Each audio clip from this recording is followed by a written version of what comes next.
Goeiemôre en welkom by hierdie week se motivering. Ek is so bly jy het tyd om saam met ons te wees. Ons gaan 'n bietjie gesels oor die krag van die mense wat ons omring en hoe die keuse om jou omring met inspirasie jou lewe kan verander. Dit is nie net oor wie jy is nie, maar oor wie jy kies om jou pad mee te stap. Ons gaan kyk na 'n kragtige skrif wat ons herinner dat ons nie in kompetisie met mekaar moet wees nie, maar mekaar moet inspireer om die beste weergawe van onsself te wees.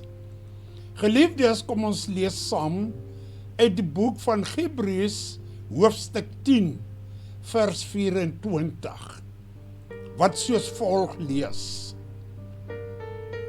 Laat ons mekaar aanmoedig tot liefde en goeie werke.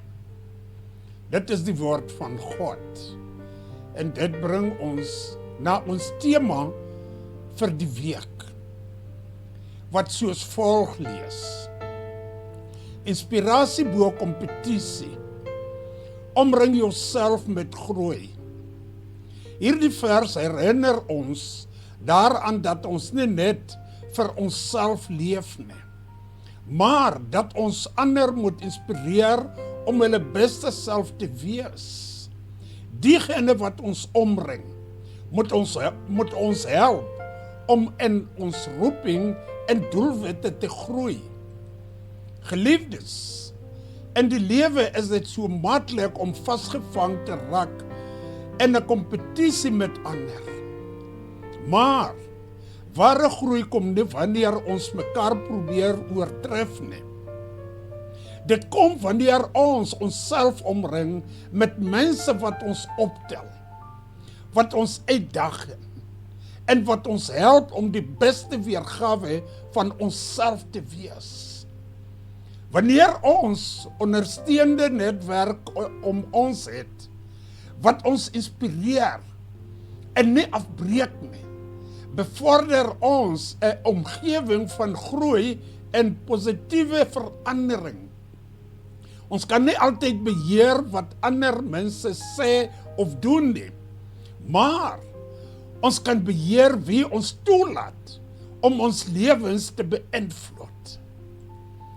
Geliefdes, onthou die grootste groei kom nie uit die stryd om eerste te wees nie, maar uit die keuse om mekaar te inspireer en aan te moedig.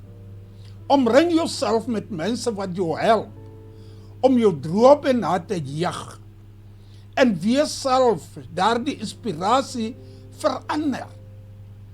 Mag jy die moed hê om jou omgewing positief te beïnvloed en in jou roeping te wandel. Gaan uit en wees die verandering wat jy wil sien.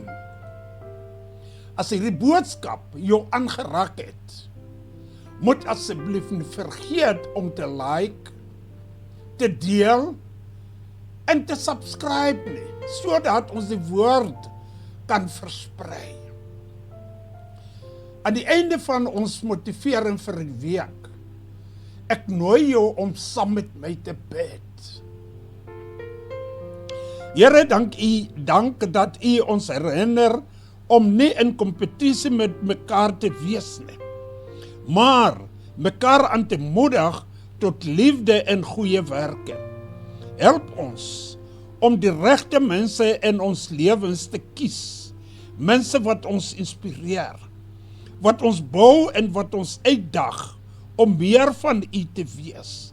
Lei ons om mense rondom ons te wees wat ander se drome glo, en help ons om ons eie drome na te streef met moed en geloof.